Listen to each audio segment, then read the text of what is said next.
ഒരു സിനിമയെ മാർക്കറ്റിംഗ് ഇന്നിപ്പോൾ ഉപ്പ് ഉപയോഗിക്കണമെങ്കിലും മാർക്കറ്റിംഗ് വേണമെന്നുള്ള ഒരു ചിന്തയായി അത്രത്തോളം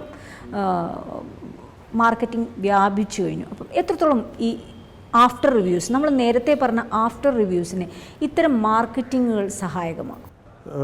അല്ല, മാർക്കറ്റിങ്ങിനേക്കാൾ ഉപരി തിയേറ്റേഴ്സിൽ ഒരു പടത്തിനൊരു മാൻഡേറ്ററി റണ്ണിങ് പീരിയഡ്, അത് ഡിസ്ട്രിബ്യൂട്ടേഴ്സും എക്സിബിറ്റേഴ്സും അത് സമ്മതിക്കുമോ? അതാണ്. വേറെ സിനിമകൾ ക്യൂയിലുണ്ട്, അതൊക്കെയാണ് ഇപ്പോഴത്തെ ഇഷ്യൂ. അത് നമുക്കൊന്നും ചെയ്യാൻ പറ്റില്ല.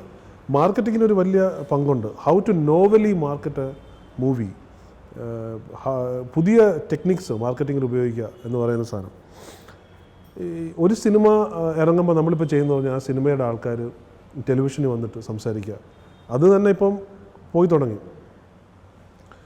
ആ സിനിമയെക്കുറിച്ച് സംസാരിക്കുക, ഇതൊരു നല്ല സിനിമയാണെന്ന് പറയുക, ഈ സിനിമ തിയേറ്ററിൽ പോയി കാണുക, നമ്മളെല്ലാവരും ചെയ്തിട്ടുള്ള കാര്യമാണ്. ഇത് മാർക്കറ്റിങ്ങിൽ എത്രത്തോളം സഹായിക്കുന്നു എന്നെനിക്ക് ഇതുവരെ മനസ്സിലായിട്ടില്ല.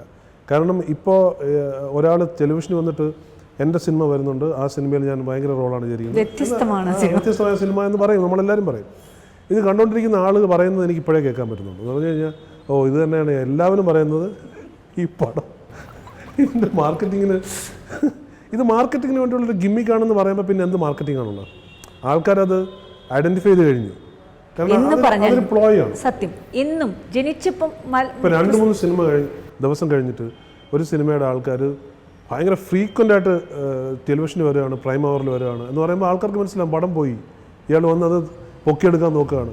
ഈ പ്ലോയ് അറിയാമെങ്കിൽ പിന്നെ ഈ ടൈപ്പ് മാർക്കറ്റിങ്ങിന് ഒരു റെലവൻസും ഇല്ല. ഇപ്പോൾ ചെയ്യേണ്ടത് വെച്ചാൽ ഡേ ടു ഡേ മാർക്കറ്റിങ്ങിൻ്റെ ഫീൽഡ് മാറിക്കൊണ്ടിരിക്കുകയാണ്. You have to find new ways. പുതിയ തലങ്ങളായി അതിവിടെ എക്സ്പ്ലോർ ചെയ്യുന്നില്ല. ആ എക്സ്പ്ലോറേഷൻ്റെ ആവശ്യമുണ്ട്. ഇപ്പോൾ പോസ്റ്റർ ഡിസൈനിങ്ങിൽ വരെ ഒരു സിനിമ ഡിസർവ് ചെയ്യുന്ന പോസ്റ്റേഴ്സ് എന്താണെന്ന് ആലോചിക്കുക എന്ന് പറയുന്നത് ഇവിടെ ആരും ചെയ്യാറില്ല.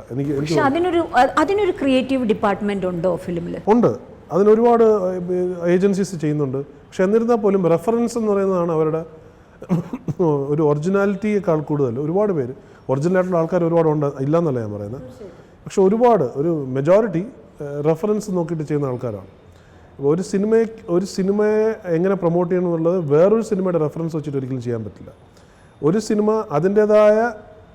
അതിനെ സ്റ്റഡി ചെയ്ത് അതെങ്ങനെ മാർക്കറ്റ് ചെയ്യണം എന്ന് അന്വേഷിച്ചിട്ട് വേണം അതിനെ മാർക്കറ്റ് ചെയ്യാൻ. അങ്ങനെ ചെയ്യുന്ന ആൾക്കാർ വളരെ കുറവാണ്.